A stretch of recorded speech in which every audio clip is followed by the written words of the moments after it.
Hello students, welcome back to our channel. This is the second part of a video of this chapter, microorganisms friend and foe. In the last video we have discussed about microorganisms. What are microorganisms? Then we have clearly discussed the major groups in which microorganisms are divided, that are bacteria, fungi, protozoa and algae, and one more group, that is viruses, and a specialized power of viruses also. Then we have seen some structures of bacteria, algae, protozoa and fungi and viruses too. Then we were discussing about friendly or microorganisms, how microorganisms are useful for us. So let's begin. Microorganisms are used for various purposes. Microorganisms को बहुत सारे purposes में use आया जाता है, like उनको दही बनाने के लिए या फिर bread बनाने के लिए या फिर cake बनाने के लिए. In everywhere microorganisms play a certain role, a definite role. Okay, so microorganisms have been used for production of alcohol since ages. Alcohol बनाने के लिए भी microorganisms का use किया जाता है.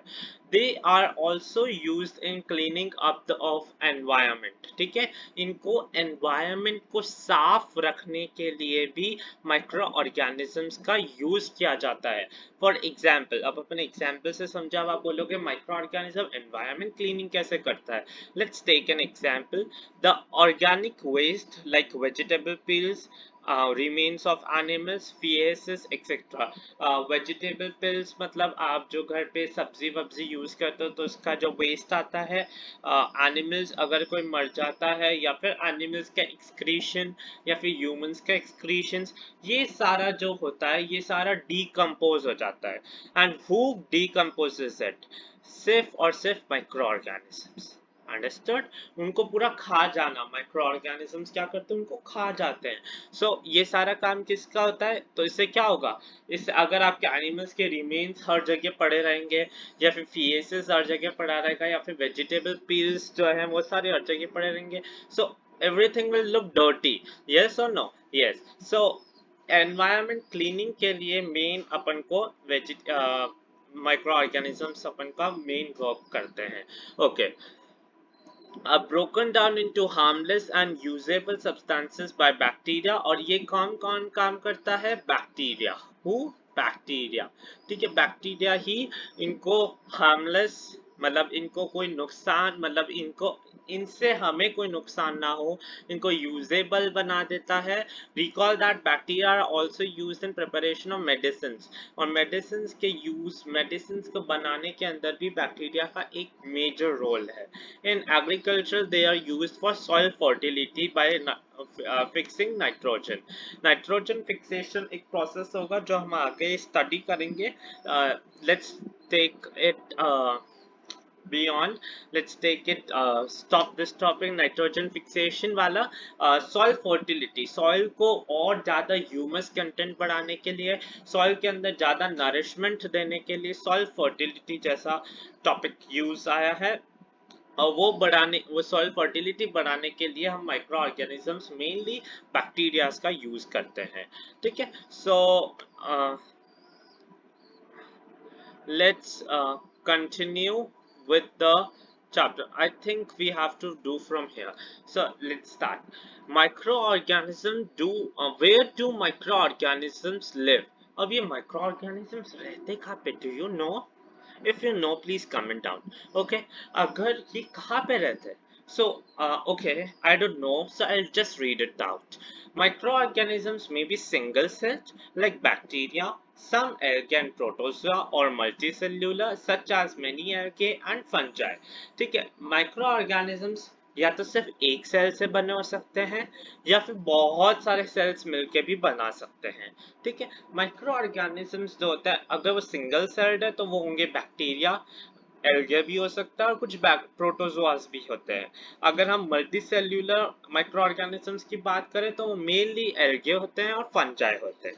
ठीक है, they live in all types of they live in all types of environment, हर type के environment में रहते हैं, like whether it is cold, whether it is hot, whether it is anywhere, okay, ranging from ice cold climate to hot springs, सब तरह के climates में, and desert to marshy lands, एकदम घना जंगल से लेके एक मतलब डेजर्ट एरिया, हर जगह अपन को माइक्रो ऑर्गेनिजम्स मिलेंगे.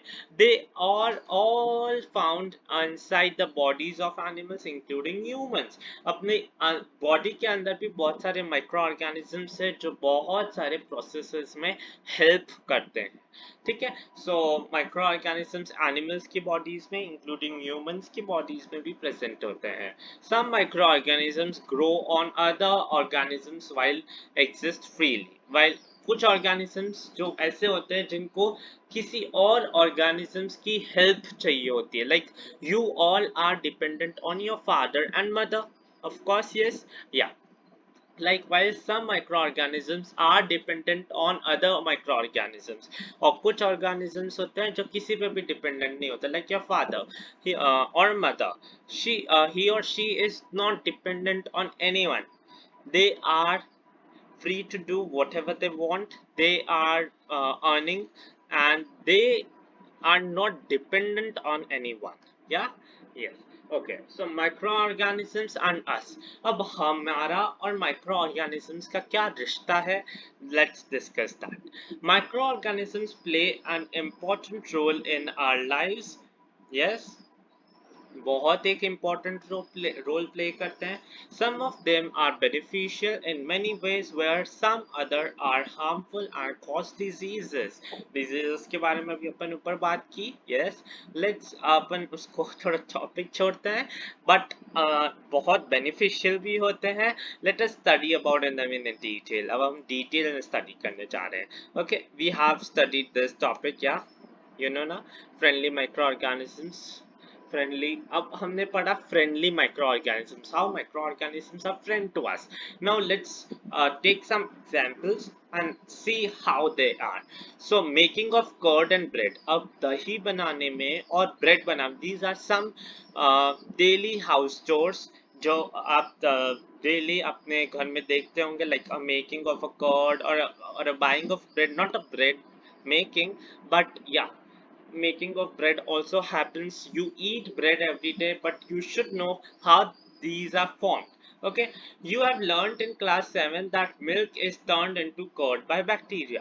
आपने ये 7th क्लास में पढ़ा है कि कर्ड मिल्क जो होता है वो कर्ड में बदल जाता है, जो दूध होता है वो दही में बदल जाता है with the help of microorganism which is bacteria. Okay, okay, here's a wonderful girl, beautiful girl. I saw that my mother added a little curd to warm milk to set curd for the next day.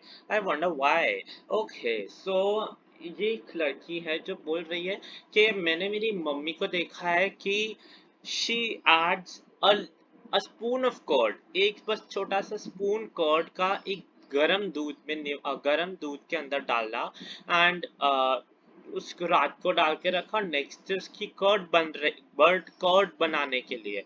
सो उसको सोच रही कि ऐसा क्यों करा मेरी mom ने. So let's discuss why she has done that. So okay, so curd contains several microorganisms. Curd के अंदर बहुत सारे microorganisms होते हैं, मतलब limitlessly. Okay, of these the bacterium, the lactobacillus promote the formation of curd. इसके अंदर से बहुत सारे different types of microorganisms होते हैं.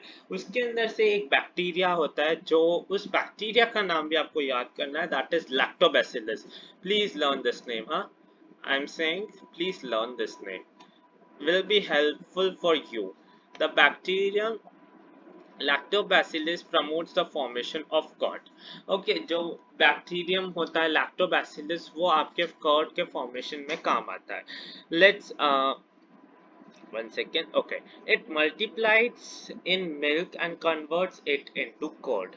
ये जो होता है ये multiply हो जाता है बहुत ज़्यादा रैपिडली मल्टीप्लाई होता है, क्योंकि इतने लैक्टोबैसिलस होते हैं। उनको जब सराउंडिंग में उनके आसपास कर्ड नहीं दिखती तो वो क्या करता है, आसपास के हर जगह को अपने कर्ड में कन्वर्ट करना चाहता है, अपने बैक्टीरिया को बढ़ाता है, रिप्रोड्यूस करता है।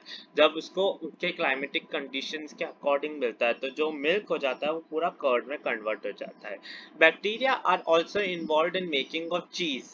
You all have eaten cheese in pizzas, in sandwiches, pickles, achar, you all know, and many other food items. Okay, so इसके सबके अंदर बैक्टीरिया का बहुत अच्छा रोल है। एन इम्पॉर्टेंट इंग्रेडिएंट ऑफ रवा, रवा इज ऑल्सो नोन एज सूजी, सूजी या इडलीज एंड भटूराज इज कर्ड। ठीक है, सूजी या फिर इडली, अपन इडली खाते हैं, लाइक भटूराज, छोला भटूराज, इन सब में जो बैक्टीरिया जो फॉर्म करता है, इनको फ्लफी बनाता है, इनको फुलाता है, that is the lactobacillus bacteria, or maybe other bacteria, but bacteria, microorganisms play a role. Bacteria and yeast are also helpful for fermentation of rice idlis and dosa batter. So bacteria और yeast, ये जो दो होते हैं, ये मिलके fermentation, and now what is fermentation, मतलब किसी चीज का फ्लफी होना, किसी चीज का फूलना due to microorganisms. Like अपन इडली बनाते हैं, so idlis that are form, that are due to microorganisms. Dosa का जब हम बैटर बनाते हैं, उस वो सारा जो है वो माइक्रो ऑर्गेनिजम्स के थ्रू बनता है। Okay, let's now come thoda beyond. So there is an activity given to you. Let's adjust or read out it out. So take half kg of flour. Flour means atta or maida. What do you have? Add some sugar and mix with warm water. थोड़ी सी उसमें शक्कर मिला दीजिएगा और इसमें थोड़ा सा गर्म पानी से उसको मिक्स कर दीजिए। Add some amount of yeast powder, उसके अंदर थोड़ा सा यीस्ट पाउडर आता है, आपको किसी भी डेली शॉप्स में मिल जाएगा। And knead the flour soft dough, और इसको पूरा से अच्छे से नीट करके एक अच्छा सा सॉफ्ट डो बनाएंगे।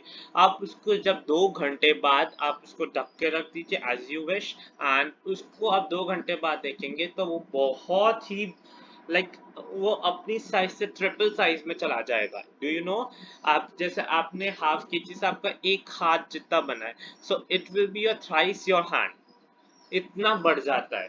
So this is all because of east. Okay, yeast reproduce rapidly and produces carbon dioxide during respiration.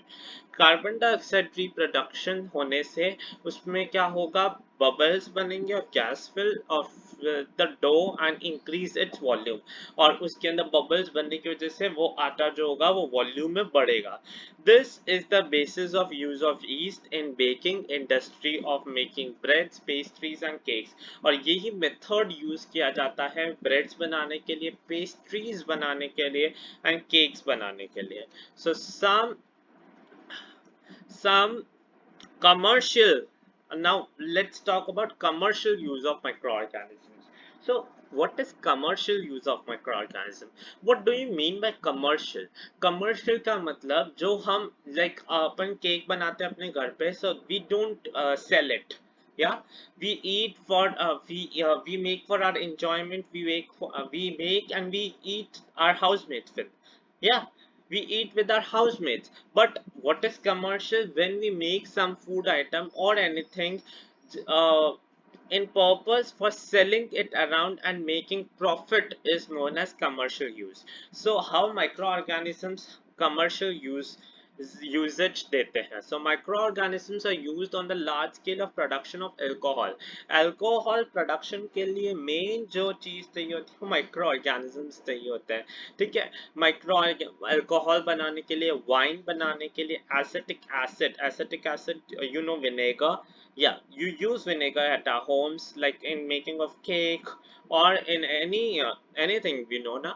So yeast is used for commercial production of alcohol and wine. अब अपन को particularly बताया कि east को बेचा जाता है powders में, commercial production होता है for making of alcohol and wine. For this purpose east is grown on natural sugar present in grains like barley, wheat, rice, crushed fruit juices. ये सब जो होते हैं इनके ऊपर शुगर्स के रूप में, शुगर्स के थ्रू प्रेजेंट किया जाता है, इनको उगाया जाता है. There is a certain method to which they are grown. वो method I don't know, but आपको इतना जानने की अभी जरूरत नहीं है. You just know that natural sugars जो होती है ग्रेन्स के ऊपर, वो जो होती है वो यीस्ट का ही टाइप होती है. तो दैट और नेचुरल शुगर ग्रेन्स के ऊपर, then you will ask what are grains. Grains like barley, wheat, rice, गेहूं, चावल, crushed fruit juices, etc. Okay, so there is an activity again. You have to read it out because I don't think so that it will be helpful for you to learn it. Okay, yeah. For practical basis, for making your concepts more clear, you should perform activity on daily basis, but do not waste anything. Huh? Yeah. So word come in our above lining fermentation. Yes or no? Yeah. Fermentation. Now you'll ask what is the definition of fermentation. If it will come in exam, what we have to write? Yeah. Okay, I know this question everyone asks. So fermentations जो होता है इसकी इधर definition the within 4 lines. So to just learn that this is the smell of alcohol as sugar has been converted into alcohol by yeast. This process of conversion of sugar into alcohol by the process of microorganisms is known as fermentation. Conversion of sugar का conversion हम alcohol में कर देते हैं तब उसको हम fermentation कहते हैं. अब आप बोलोगे fermentation ये जो word है किसने बनाया? ये बनाया Louis Pasteur. Louis Pasteur discovered fermentation in 1857. Wow, how long, man? Huh? How long? 1857. Okay.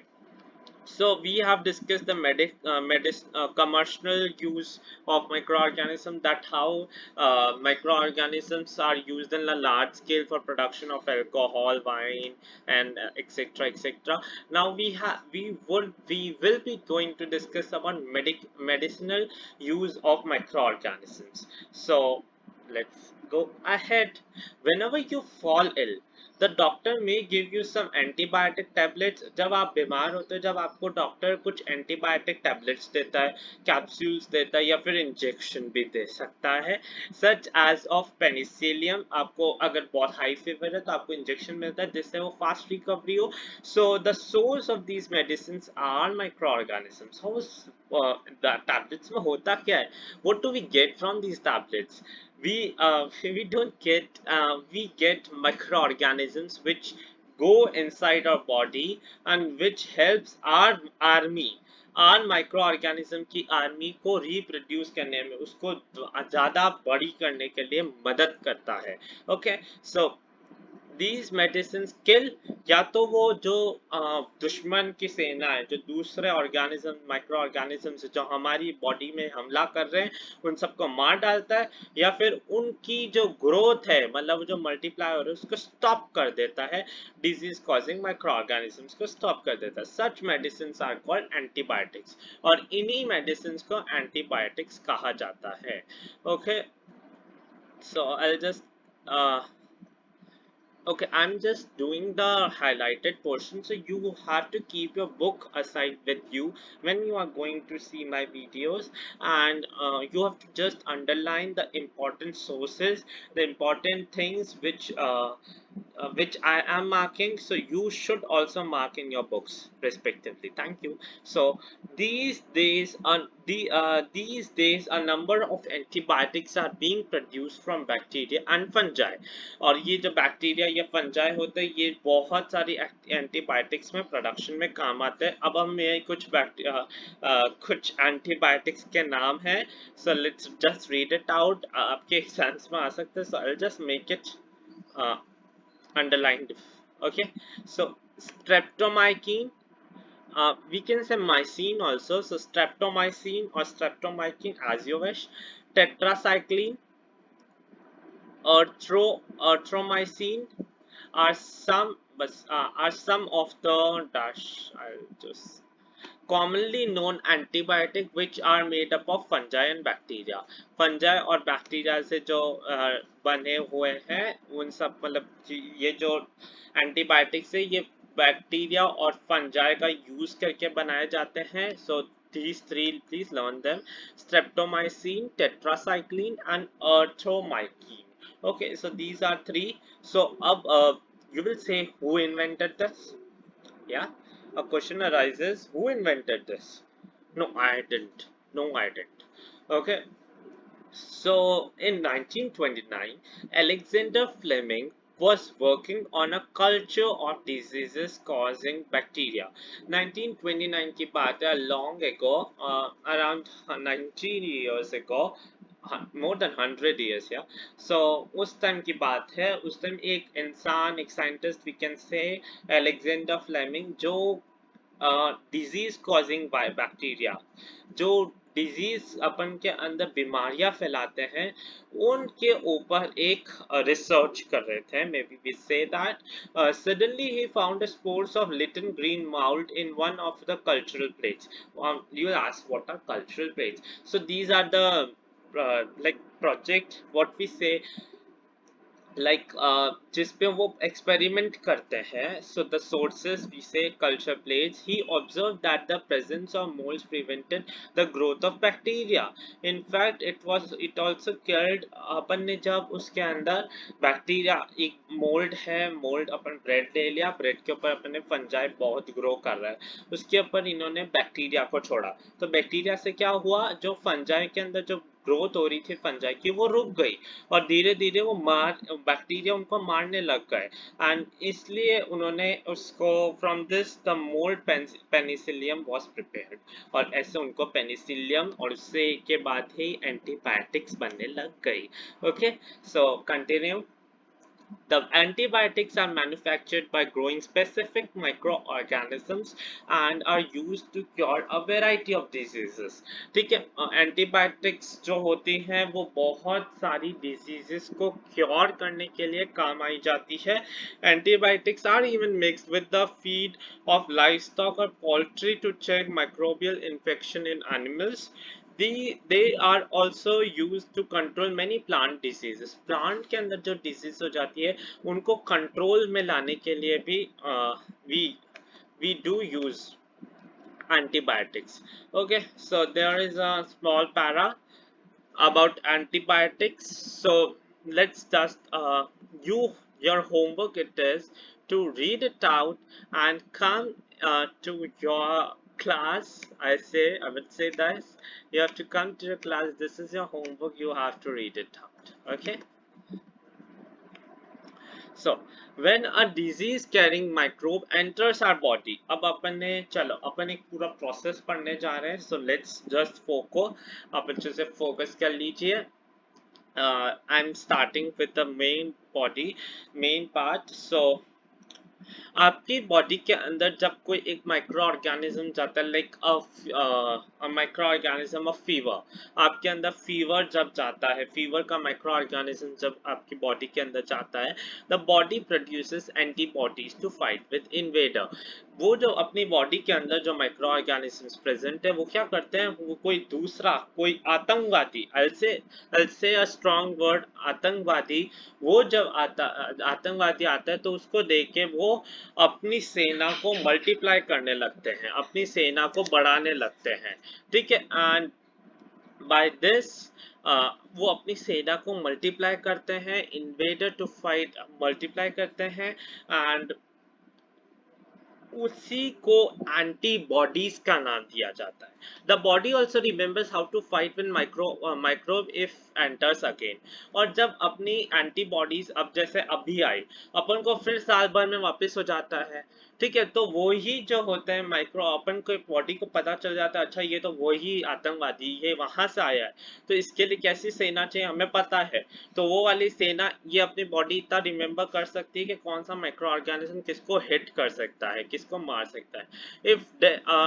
And fight of microbe if enters again. If dead or weakened microbes are introduced into a healthy body, the body fights and kills the invading bacteria by producing suitable antibodies.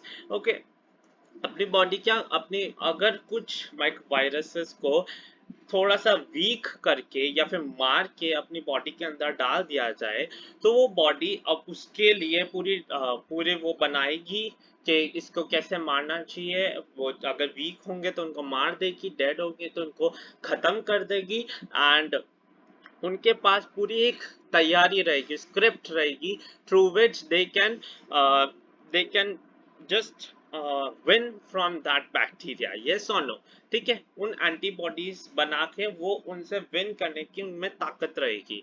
So the antibodies remain in the body and we are protected from disease causing microbes for ever. और हम एवरली कभी भी वो disease आए तो अपन उससे बच सकते हैं।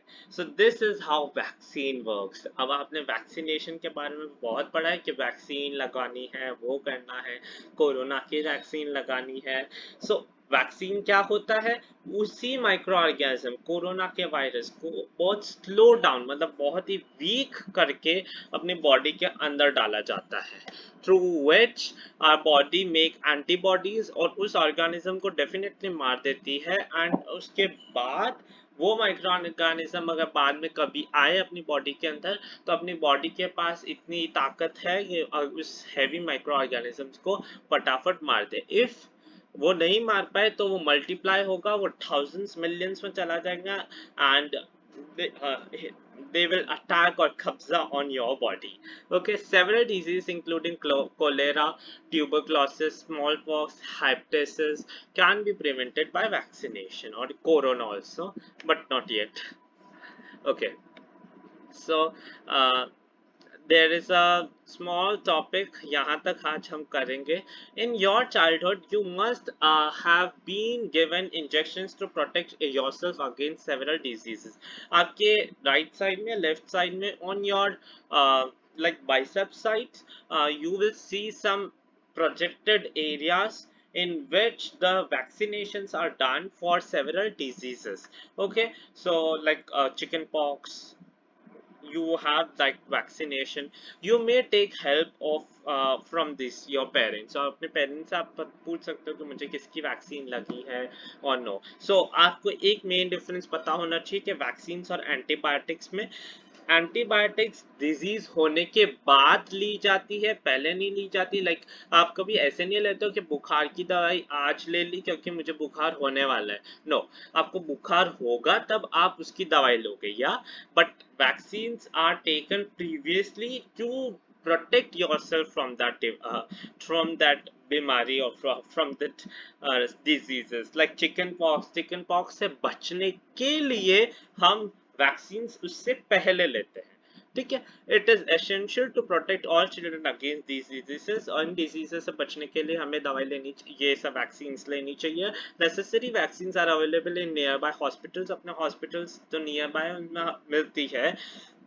You might have seen the advertisement ads देखे होंगे टीवी पे, न्यूज़पेपर्स में, protection of children against polio से बचाओ, आप स्वाइन फ्लू से बचाओ, कोरोना से बचाओ, vaccine low. You have seen now, yeah. No one will say that I haven't seen. A worldwide campaign against smallpox जैसी disease हुई थी and finally led an eradication of the most parts of the world. Maybe in 1920 के अंदर एक disease फैली थी जैसे अभी है कोरोना, वैसे उस टाइम स्मॉल पॉक्स जैसी डिजीज फैली थी। These days vaccines are made on large scale, और वैक्सीन्स को एक लार्ज स्केल में बनाया जाता है and protect human and other several diseases. So आज के लिए इतना ही। Till then do like share and comment in the comment box. Thank you.